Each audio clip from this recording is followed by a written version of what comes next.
My name is Harper. I'm 28 years old and run a leather shop.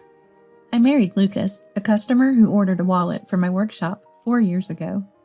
We have 3 children, Oliver, 14, and Mason, 12, Lucas's sons from a previous marriage, and Noah, our 3-year-old.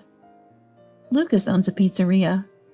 I heard his first marriage didn't work out due to his ex-wife's infidelity. I don't regret marrying him, but I'm really struggling with his 2 older boys. They just haven't been taught basic manners. Things like table manners and folding their clothes neatly.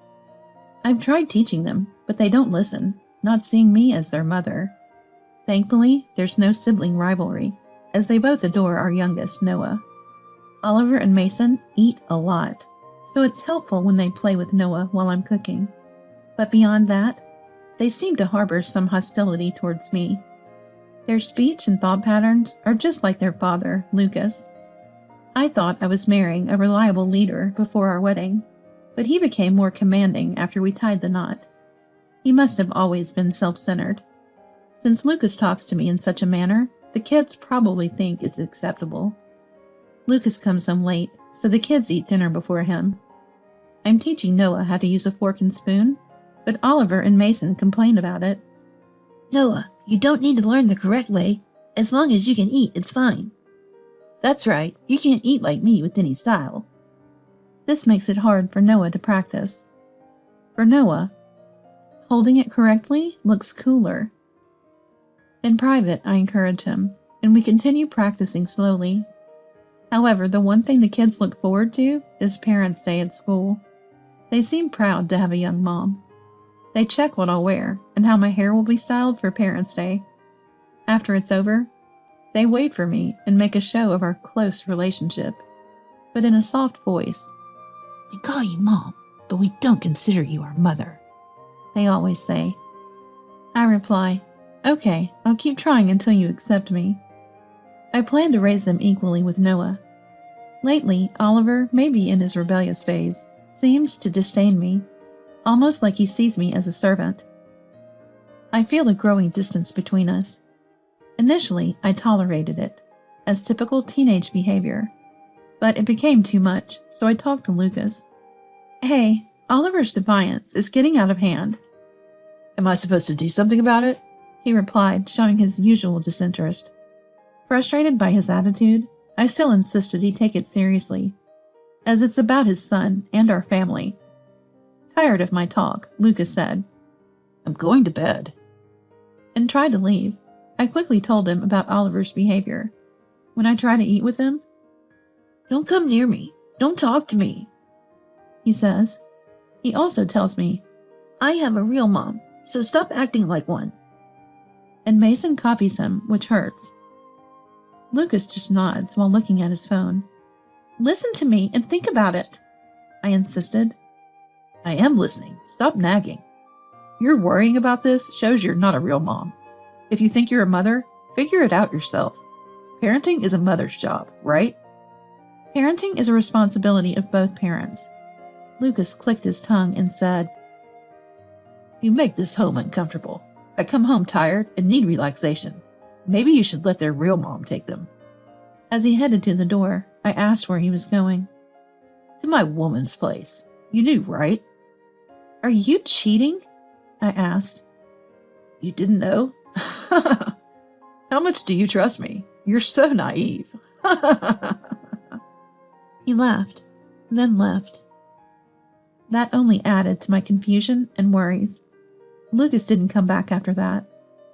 Oliver and Mason continued their defiance.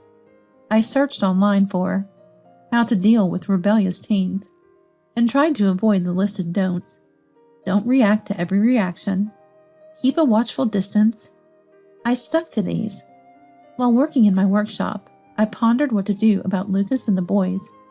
Noah, our youngest, has become increasingly clingy, uneasy about the changing environment and reluctant to go to childcare. One evening while cooking dinner, Oliver and Mason approached me. We heard our dad say our real mom wants to take us back. Dad said that? I don't know. Then Mason, looking happy, said, Big brother contacted Dad and arranged to meet our real mom today. so we don't need the dinner you made.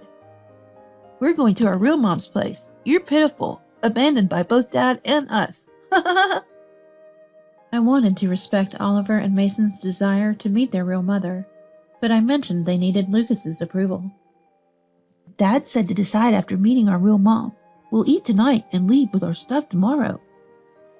I realized that Lucas, Oliver, and Mason had already discussed this. You're pitiful, abandoned by both Dad and us. Deeply hurt me. And so, Oliver and Mason left to meet their real mom. The repeated mention of our real mom made me lose all confidence as a mother. Hours later, they returned, seemingly overjoyed from their meeting, too excited to even notice Noah talking to them. They were so excited about their mothers that they could not hear Noah when they spoke to each other, and they began to pack their bags. I asked Oliver, "Are you going to live with your mom? When will you come back?" Perhaps my question hit a rebellious nerve, as Oliver ignored me. Mason said, Mom wants to live with us. She'll ask Dad to let us stay with her forever. Goodbye. I contacted Lucas, likely living with his affair partner, to ask if he knew and consented to the boys living with their mother. Lucas revealed that his ex-wife had long wanted the kids back, and he thought it was best to let them choose. Feeling everyone involved wanted this, I told Lucas. "Understood," I said. When I spoke to Lucas after a long time, he was calm. I wanted to confront him about living with his affair partner and our future. Lucas' response was, "Oh, I was planning to come home and talk about this. I'm living with her now. She's pregnant, so I'm taking responsibility. Let's get divorced." "Pregnant? Divorce?" I was overwhelmed by loneliness. My cherished family had long been broken. To Lucas, Oliver, Mason, and even their mother, I was just disposable. My mind went blank, tears uncontrollably flowing.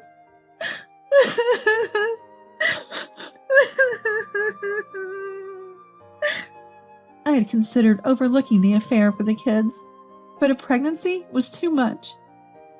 Realizing I was unloved in this marriage, my heart ached. For hours, my memory was a blur, filled with tears. I tried to stand, but my ears rang, muffling all sounds. Thankfully, during this time, Noah had stayed by my side, asleep holding my hand. I tucked Noah into bed and checked Oliver and Mason's room. They had left early, unable to wait till tomorrow. Longing for my brother Robert's voice, I called him. Robert had opposed my marriage to Lucas till the end. I expected reprimand. That's why I opposed to it back then. But just wanted to hear his voice. I broke down before Robert even answered. When he did, I couldn't speak through my sobs. Sensing something, Robert said he'd come over. I couldn't bear being alone, and waited for him at the door. Robert, living nearby, arrived in about 10 minutes, bringing lots of beer. "When you're upset, drinking's the best," he said, putting his arm around me and leading me inside. He went into the kitchen, checked the fridge, and started cooking with what was available. "Stop crying before the food's ready. You'll make everything too salty," he joked, trying to cheer me up. Noah woke up, delighted to see his favorite uncle. Robert's cheerful nature makes him beloved by everyone, from kids to the elderly. Reflecting, I realized Robert's opposition to my marriage might have been because he saw Lucas's true nature. Thanks to Robert, I stopped crying and regained some calm. Robert brought the food and beer to the table. He told me to sit across from him, so I did. Noah naturally sat on Robert's lap, being affectionate. I realized I hadn't made Noah this happy or seen him smile like this recently. Feeling guilty for always trying to please Lucas, Oliver, and Mason, I blamed myself for that. Robert said, "Have you eaten anything today? You haven't, right? No excuses. Eat." He waited for me to eat. I tried a bite of Robert's cooking and was surprised at how delicious it was. Noah also said it was tasty and ate more than usual. Before I knew it, my son and I had finished everything. After we ate, I finished the dishes while Robert played with my son. When I joined them, Noah was sleeping peacefully on Robert's lap. After putting my son to bed, Robert sat next to me on the sofa. "So what happened? Tell me. And asked. I told him everything that was in my heart, and he listened intently, nodding. After I finished, Robert asked, Is that everything? That's what I hear. Yes, I replied. Harper, since you got married, the only happiness you had is Noah's birth, right? And the only fun, his growth. How about Noah, seeing his mom unhappy? Let's think about Noah's happiness together, he said. Then we toasted with beer, laughed, cried, and got angry. With Robert's help, I decided to move forward. When I woke up in the morning, I was in bed with Noah. Robert had made breakfast for Noah and me before leaving a letter behind. The letter read, Harper, keep protecting Noah. I'll keep protecting you. Get ready to move. After reading the letter, I slowly talked to Noah. Your brothers and dad are gone, so you and I will move. Noah understanding something even at 3. I'm okay, as long as I'm with Mom.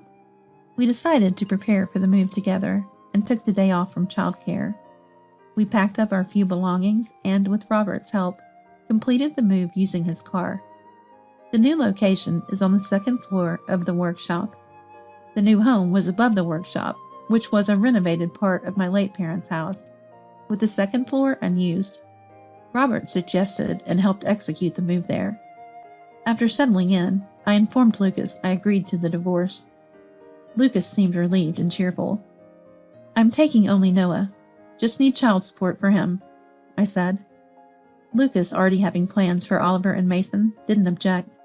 He agreed to pay a lump sum for alimony and Noah's child support.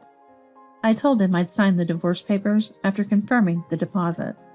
His pizzeria, popular for its all-you-can-eat and drink, was profitable, so he transferred the agreed amount quickly.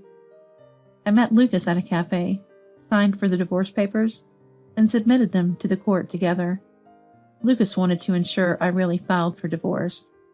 After submitting the papers, we parted ways, with Lucas in a good mood. I returned to the workshop and worked until it was time to pick up Noah from childcare. I was able to focus on work for the first time in a while. At childcare, I was relieved to hear from the teacher that Noah seemed unchanged. Our life as a twosome at home began, with Noah as cheerful as always. A week into our new life, Oliver called. Hey, why aren't you here? I'm hungry. Come back and make dinner. You don't do housework without us. Confused, I said, What? I'm not coming back. Didn't Dad tell you? Oliver, unaware. I'll call Dad, then I'll call you again. He said he'd call back after talking to Dad. I wondered why Oliver and Mason, supposedly with their mother, were at our old house, but decided not to dwell on it, as they were no longer my concern. A few hours later, Oliver called, asking me to meet at a cafe. At first, I'm not going. However, he said that if I didn't come, he would come to the workshop. So I reluctantly decided to head to the cafe. When I arrived at the cafe, Oliver, Mason, and Lucas were already there. I remained standing. What business? I asked. Then there was Oliver. I heard what you said. I'm going too. Mason nodded and seemed to be waiting for my response, but I decided to summarize the incident. You're living with your mother. You went to the house we used to live in together. You called me to make food because you were hungry. I told you to ask Dad why I'm not there, and you called him. You called me to this cafe. Is that okay? So what's the reason? I asked, and Oliver started to tell this story rapidly. They lived with their mother, but she dumped all the housework on him and Mason and did nothing herself. Sometimes her boyfriend would come over, making them feel uncomfortable. They were told not to go to high school, but to work and contribute money to the house immediately. Regretting their decision, they ran away from their mother's house and returned to their old home, only to find it messy with laundry, dishes, and trash everywhere, leading him to call me in frustration. He called his dad, as I suggested, and learned about our divorce for the first time. Lucas said, Your mother hasn't changed, but you two wanted to live with her, right? Oliver got angry at Lucas for not telling them about their mother's true nature, saying he wouldn't have left if he had known. Lucas laughed at Oliver's anger. My current wife hates housework too, and it's a disaster. Oliver then turned to me and said, We'll live with you then. I laughed and replied, No way, you guys have changed your surname, haven't you? Didn't you know? Oliver was stunned. Well then, there's nothing more to talk about, so I'm going home. When I tried to leave, Lucas said something unbelievable. Let's go back to the original family. Harper, you and the boys can come back. I'll kick out my current wife, since she's unfit. Oliver and Mason looked at me expectantly, waiting for my answer. After sighing, I said, I only need Noah as my family. Remember what you did to me? Can you really say that after recalling everything? Who would want to return to that hell? And finally, with more anger than I expected, I said, Enough of your jokes. Now it's my turn to leave you behind. I left the cafe. As the door closed behind me, I heard the sound of glass breaking, Oliver's yelling, and Lucas shouting, Stop! I didn't look back and went home. Since then, I've had no contact from Oliver or Lucas, and I'm living happily with Noah. I asked the cafe owner what happened after that incident. The police came due to the family fight, and both father and son were taken away. The owner billed them for damages and got paid. I also learned about Lucas, Oliver, and Mason's current situation. Lucas apparently cheated again and left home. He ran his business poorly, causing food poisoning and had to close down. Oliver and Mason went back to their mother. Lucas's new wife, who was after his money, disappeared when the money ran out. Her pregnancy was a lie. Thinking about how I was once part of such a troubled family makes me shudder. I could only be grateful to Robert for rescuing us. Thank you, Robert.